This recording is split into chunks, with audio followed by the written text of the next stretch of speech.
Bago pa lang po kami, Sir Alfred, ano po pinakamaganda? Yung 9. After 6 months, nag-branch na agad. Di ba, lovely? Di ba, Ate Eden? Di sa kumahanap ako ng kakampi, pero yun ang common na scenario dito. Palaon yan, di ba? Tapos, nagabili na naman ako kayo. Oh. Yung usually bumili ng malaking package, sila yung bibili ulit ng isa pa. Doon ako naniniwala. Lumalakas ang delivery. Ikaw ba, sir, kung meron kang 700 bottles per day, papayag ka na matetenga yung negosyo mo? Baka, sir, isang araw lang yan, galit ka na sa akin na hindi nag-operate yan. Kasi, sir, kung kukumputin mo, 700 bottles sa isang araw, magkano yung mawawala mo?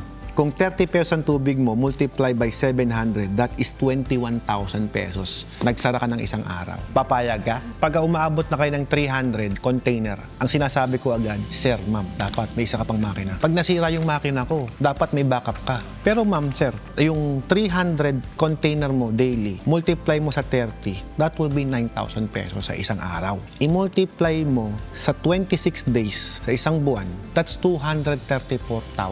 Isang machine ulit yun. Kumbaga, basic na sa'yo yun. Kahit sige, divided by 2 mo na lang kasi meron kang expenses, that's still 117,000 pesos. Ang customer namin dito, to be honest, minimum sila, nag-average sila ng 200 to 300 container. Average na customer namin yan.